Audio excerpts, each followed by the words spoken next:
Welcome to the world of public economics, a fascinating field that explores how government policies shape our economy and society. Public economics, also known as public finance, examines the decisions governments make about taxation, spending, and resource allocation.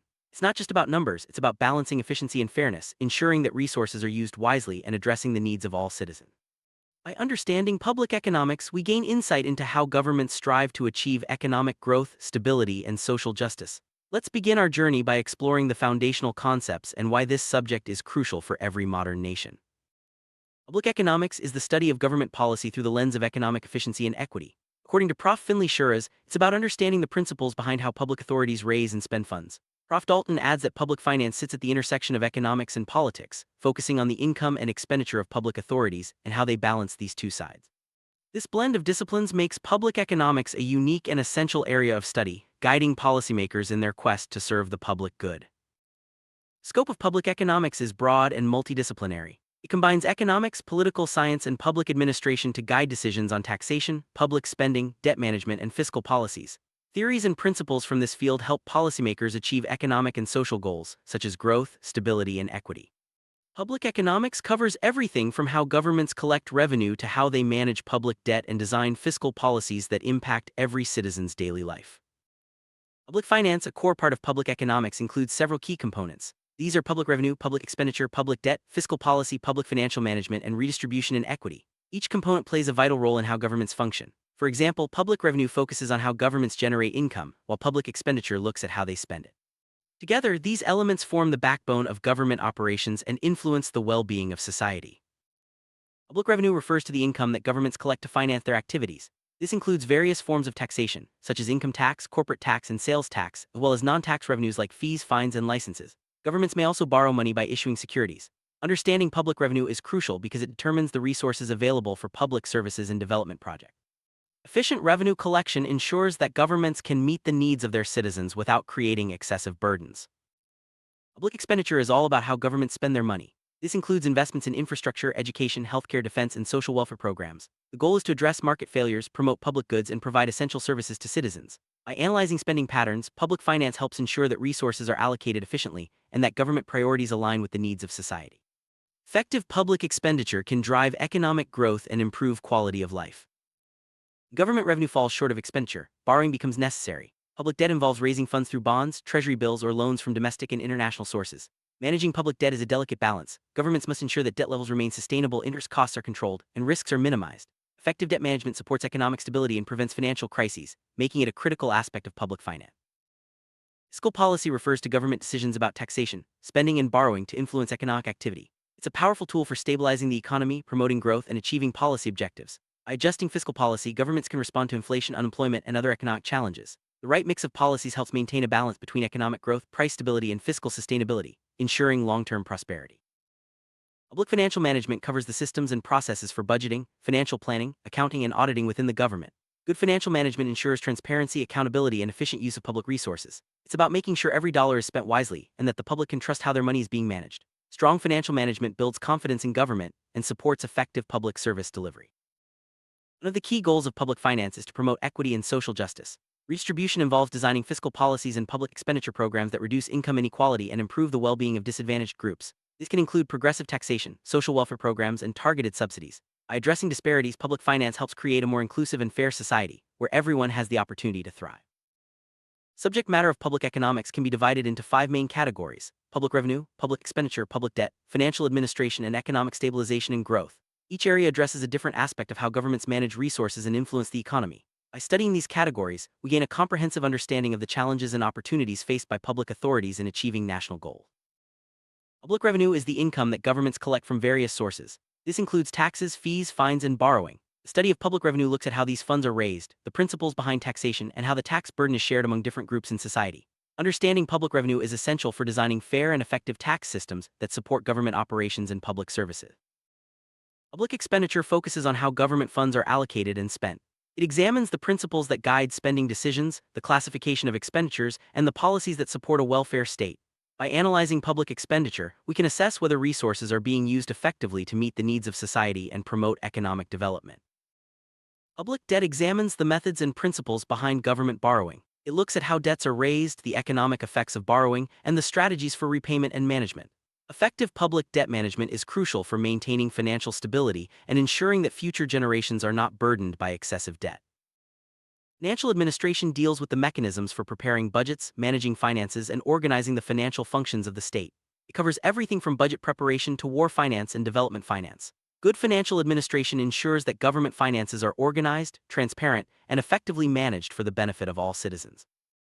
Economic stabilization and growth are key objectives of public finance. By using public revenue and expenditure policies, governments can control inflation, manage deflation, and promote full employment.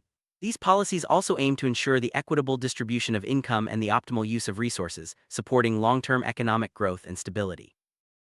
According to Professor Musgrave, governments have three major fiscal functions: allocation, distribution, and stabilization. The allocation function deals with providing goods and services that markets cannot efficiently supply. The distribution function focuses on ensuring a fair distribution of income and wealth. The stabilization function aims to maintain high employment, price stability, and economic growth. Together, these functions form the foundation of modern fiscal policy. Allocation function addresses situations where the market cannot satisfy everyone's wants. In these cases, the government steps in to provide social goods and services that benefit the entire community. The allocation branch explains how resources are divided between private and social goods, ensuring that collective needs are met and that everyone has access to essential services. Distribution function of public finance deals with adjusting the distribution of wealth and income to ensure fairness. In a market economy, disparities can arise, and it's the government's role to use taxes and transfer payments to promote a more just distribution. This function is essential for reducing inequality and supporting social cohesion. Stabilization function focuses on maintaining macroeconomic stability. Governments use budgetary policies to achieve high employment, price stability, and steady economic growth. This involves using fiscal and monetary policies to respond to economic fluctuations, ensuring that the economy remains resilient and capable of supporting its citizens. Modern states perform a wide range of functions, from maintaining internal peace and order to promoting social welfare and conserving natural resources. These functions include defense, justice, regulation of economic enterprises, administration, and financial management. Each function is vital for ensuring that society operates smoothly and that citizens' needs are met. One of the primary functions of the state is to maintain internal peace and order. This involves operating a police department and ensuring that laws are enforced. By maintaining peace, the government creates a stable environment where citizens can live and work without fear, supporting economic and social development. Defense is another crucial function of the state. Governments maintain armed forces to protect the country from external threats. Defense spending often represents a significant portion of the national budget, reflecting its importance in safeguarding sovereignty and ensuring the safety of all citizens. The judiciary plays a vital role in resolving disputes and upholding the rule of law. It operates independently alongside the executive and legislative branches.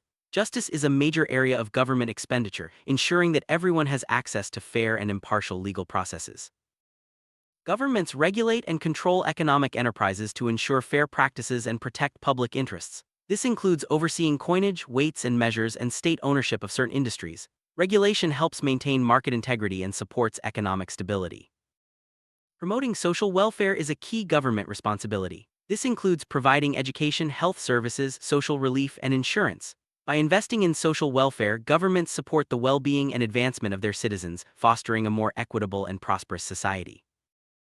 Conserving natural resources is essential for sustainable development. Governments invest in preserving forests, rivers, and other resources to ensure they are available for future generations. This function highlights the importance of environmental stewardship in public policy. State unity is promoted through effective transportation and communication systems. By investing in infrastructure, governments help unify regions and discourage divisions. This function supports national cohesion and facilitates economic growth.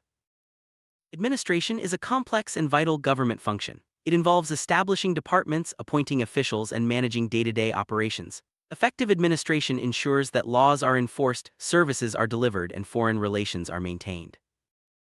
Managing the state's finances is a critical government function. This involves careful planning of revenues and expenditures to avoid financial crises. Sound financial management supports economic stability and ensures that public funds are used effectively. In some cases, governments may perform religious functions, though this is rare. These activities are usually limited and depend on the country's traditions and legal framework. While not a primary function, it highlights the diverse roles governments can play. Public goods are non-excludable and non-rivalrous, meaning everyone can use them and one person's use doesn't reduce availability for others. Examples include national defense, street lighting, and public infrastructure. These goods are typically provided by the government because markets would underprovide them due to the free rider problem. Let's look at some classic examples of public goods. National defense protects everyone in a country, regardless of whether they pay taxes. Street lighting benefits all residents in an area, and public infrastructure like roads and bridges can be used by everyone without reducing their availability. These examples show why government intervention is necessary to provide certain goods and services. Private goods are both excludable and rivalrous. This means individuals can be prevented from using them if they don't pay, and one person's consumption reduces what's available for others. Examples include food, clothing, housing, and personal electronics. These goods are efficiently provided by markets as buyers and sellers can negotiate prices and quantities. Mixed goods have features of both public and private goods. They may be partially excludable or rivalrous and can be subject to crowding. For example, healthcare and toll roads are often mixed goods. Some access is open to all, but those who pay may receive better services or experiences. Mixed goods highlight the complexity of providing certain services in society.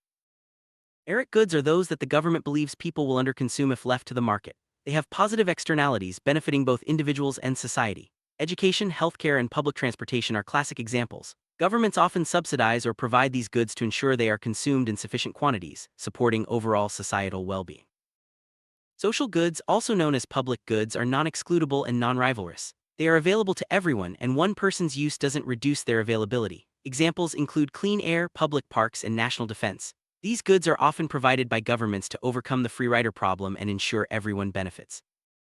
Market failure occurs when resources are misallocated or used inefficiently. This can happen due to externalities, public goods, or imperfect information. When markets fail, government intervention becomes necessary to correct these inefficiencies and ensure that resources are used in ways that benefit society as a whole.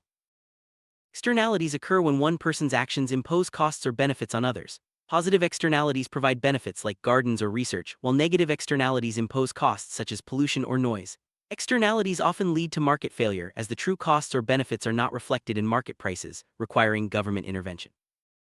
Marginal social cost, MSC, is the total cost to society of producing an additional unit of a good or service. It includes both the production costs and any damage costs such as pollution.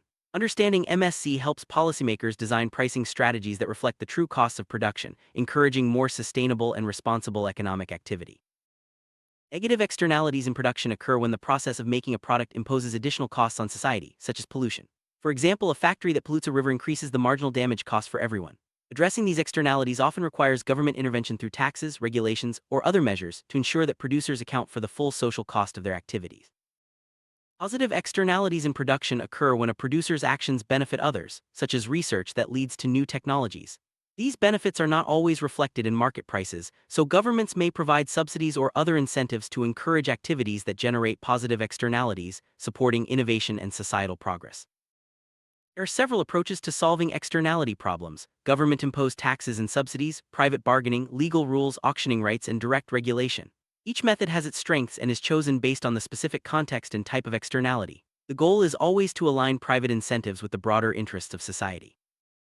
Externalities can also arise in consumption. Negative externalities occur when one person's consumption imposes costs on others, like smoking in public places.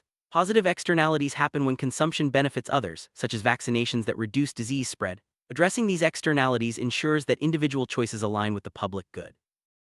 Better understand externalities, let's look at visual representations. Diagrams can illustrate how negative and positive externalities affect supply and demand, showing the gap between private and social costs or benefits. These visuals help clarify why government intervention is often necessary to correct market failures and promote social welfare.